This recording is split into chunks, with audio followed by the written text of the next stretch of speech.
大家好。前几天在网络上呢，一度是热传说胡锦涛病危啊，甚至还传出说他的家人有怎么地了，就是很多细节。我在当时曾经就和大家有讨论过，就是我说这是空穴来风的可能性比较大。那么在今天呢，央视就放出来了一个比较敏感的画面，就是胡锦涛的儿子胡海峰啊，他出来公开露面了，而且呢还是在一个特别敏感的地方。就显示说胡锦涛病危这个说法呢，恐怕是值得我们要比较谨慎的对待的。还有就是甘肃天水这个血铅风暴啊，在这个风暴它已经蔓延到了上海医院去了。那么在今天呢，甘肃省就出来宣布说，他们要提及成立一个省委省政府的调查组，因为在此之前是天水当地市政府是吧，他们成立了调查组。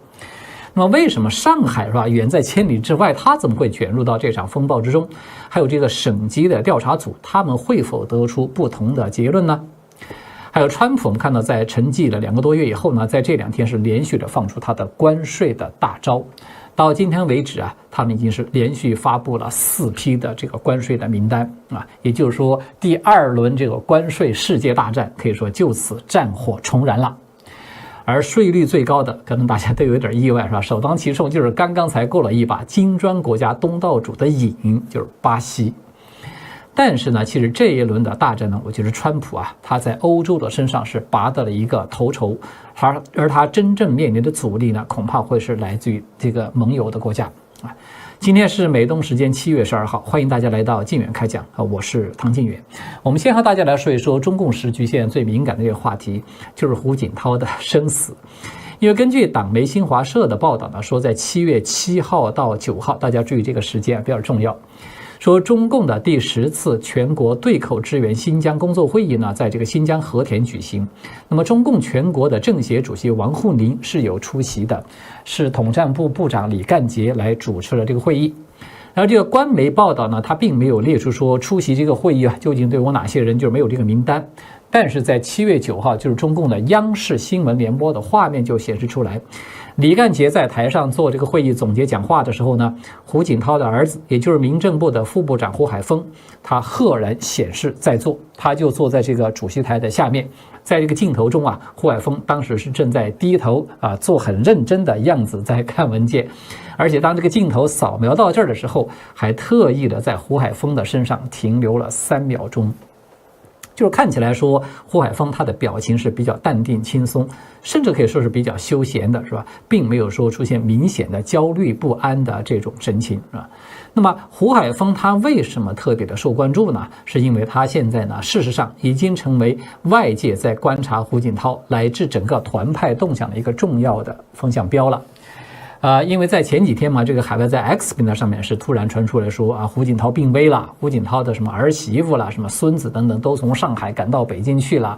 甚至说这个胡锦涛已经进入弥留之际了，所以他的家人都在这个北京的301医院集中。然后这个胡海峰呢，特别提到说他是白天上班，然后下了班就赶快跑到医院去守候他的父亲等等，是吧？就说的是这个活灵活现的。而且呢，在当时就是海外的时评人士蒋网正，其实也就是我跟大家提到那位尹科，是吧？这位先生，他在7月8号有出来再一次的爆料，他说在7月6号的时候，当时蔡奇趁着胡锦涛意识清醒的时候，还拉上了胡海峰进行密谈。到了7月7号的上午，说国务院的参事室的党组书记主任邹晓东和中组部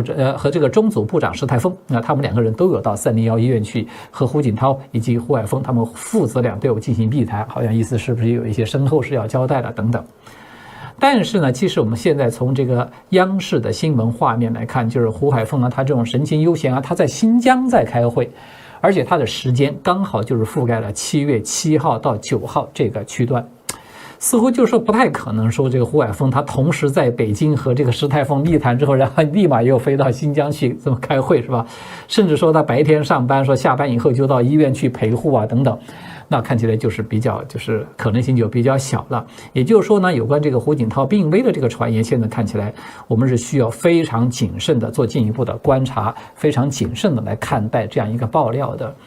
因为在昨天我们才和大家其实有讨论过，就是尹科他的爆料呢，在过去的确是有准确的，但是也有不准的，是吧？我倒不认为说他是在故意的造假了，而是因为他的消息源的不同。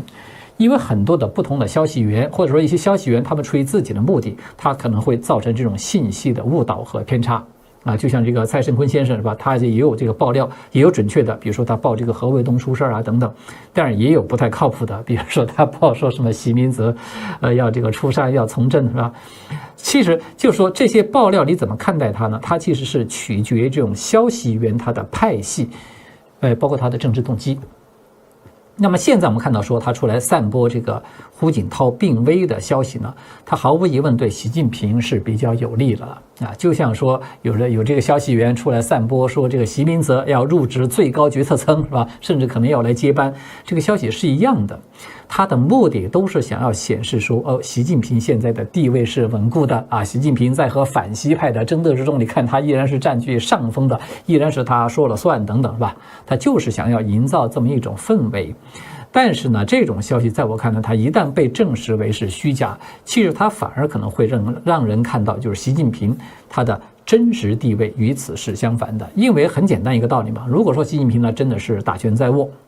他不需要释放这些假消息来给他撑场面，对吧？他只需要拿一点真正的东西出来，那大家都能够看得见嘛。那么胡锦涛这个人我们都知道，他其实是具有3重的敏感性的，尤其是针对着习近平来说。第一个呢，胡锦涛他是前党魁他的政治分量和习近平可以说对等的。你说其他什么温家宝等等和习近平还差着一个级别，他可就是跟习近平完全对等。也就是说，他是反习派最重要的一张招牌，甚至可以说是一杆大旗第二个呢，就是大家都知道胡锦涛当初是邓小平隔代指定的接班人他是改革开放路线的一个代表。所以呢，而且他在任10年期间，这个中国的经济呢还是处于一种比较高速发展的这么一个阶段，就是说也是有成就的，是有成绩的。这个呢，对习近平在当前的这种合法性和在政绩的对比之上，胡锦涛毫无疑问是拥有一个巨大的优势的。第三个就是大家都知道的20大是吧？这个会场，胡锦涛被习近平公开架出会场去，他就自动的成为反习势力的一个象征也就是说，胡锦涛任何在健康方面的问题，对反习派来说，可能都会造成一个沉重的打击。这个是我们看到的，就是为什么我说会有支持习近平力量人，他们可能主动会出来释放这样的信息。其实他是有目的的在打一场信息战。当然，只不过就目前来看，我觉得说，习近平派系他们打的这场信息战的效果是比较有限的。我们甚至都不排除说，也许不久的将来是吧，反习派可能立马又会有相应的来反击的动作，可能又会释放一些消息出来说，你看习近平又不行了是吧？反正呢，中共高层的内斗，它虽然是在水面之下，但是有很多事儿，它一定会要反映到水面之上来，是吧？所以大家就不妨耐心跟着我们一起来进行一个观察。好的，接下来我们大家就要说一说这个甘肃血签事件，是吧？它这个调查升级，这是最新的新闻。在今天呢，就是中共官方出来正式的宣布了，说甘肃省成立了叫做省委省政府调查组提级调查天水市麦集区培新幼儿园的这个血签异常的问题。这个调查组呢，它根据这个官方的说法，是由省委省政府主要负责人为组长，省的纪委监委、省的教育厅、省公安厅，还有省生态环境厅、省卫健委，以及说这个省市场监管局等等所有这些部门全部都有参与，并且请生态环境部、国家卫健委等部委专家来参与。然后最后有这样一句话非常重要，说国务院食安办派出工作组指导督办食安办应当就是食品安全办公室的简称。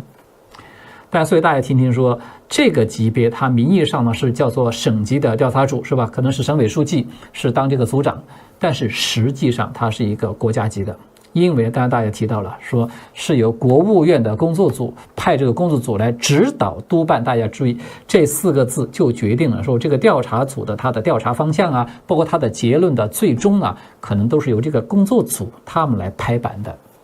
什么叫指导，什么叫督办，对吧？是他说了算的。所以这个模式呢，你会看到说它和当年这个铁链女那个事件是一模一样的，是吧？由于说这种社会舆论在猛烈的发酵，然后全民都来查案，是吧？全民都来追根究底的说挖掘。这种势头非常大，他现在难以遏制了，所以呢，就只能够说由最高级别的调查组来一个所谓的一锤定音。当初铁链女那个案子不就这样嘛，是吧？就是市一级的调查是摆不平了以后，最后来一个省一级的，最后一锤定音，这就是最终的答案了，不准在这个有任何的质疑了。那么这个事态它为什么会急剧的发酵呢？是因为这个事件它现在不仅说蔓延到了陕西的西安，它甚至波及到了上海去了。很多朋友会觉得奇怪，说上海隔得远隔千里，它为什么会和这个事件发生了这种瓜葛呢？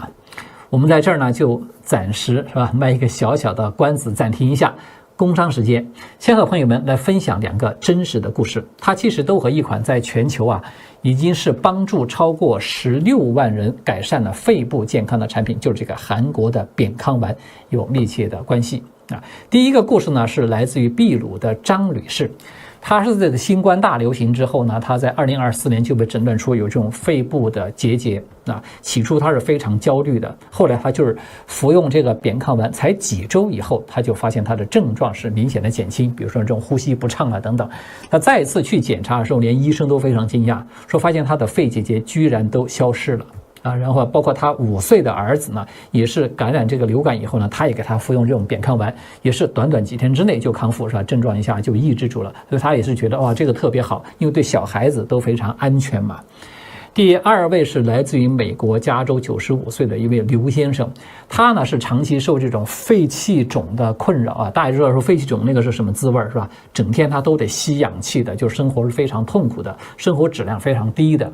但是他服用这个扁康丸仅仅只是2周以后，他就发现说呼吸困难明显的得到缓解，持续的服用了10个月以后，他就已经可以不再依赖氧气机了所以他特别高兴特别来感谢这个扁康丸，说这是用多少钱都换不来的自由。那么这个扁康丸它究竟是一个什么样的产品呢？它其实就是由韩国的名医徐孝熙他所研发的，其实已经有50多年的历史了。可能说比很多人的年龄都要大了，在全球已经有了这个16万例的这个临床的验证。它是专门针对这种肺部的一些顽固性的疾病包括这个肺部的结节啦、新冠的后遗症啦、鼻炎啦、哮喘啦，包括这个气管炎啦，或者是顽固性的皮肤炎、皮肤过敏等等，是吧？它是由20多种纯天然的草本精华用古法熬制而成的它的核心理念其实很简单，因为肺呢是5脏6腑之首当肺部你把它给清理干净了、畅通了，那么整个身体的免疫力它自然就会提升，你自己的免疫力就可以解决你自己身体很多的问题。当然有这方面需求，或者说有这方面这个好奇的朋友呢，你不妨点击我们视频下方的链接，或者说你可以直接的拨打一个客服的热线，就会有专家来回应您的任何的问题。好的，谢谢大家的支持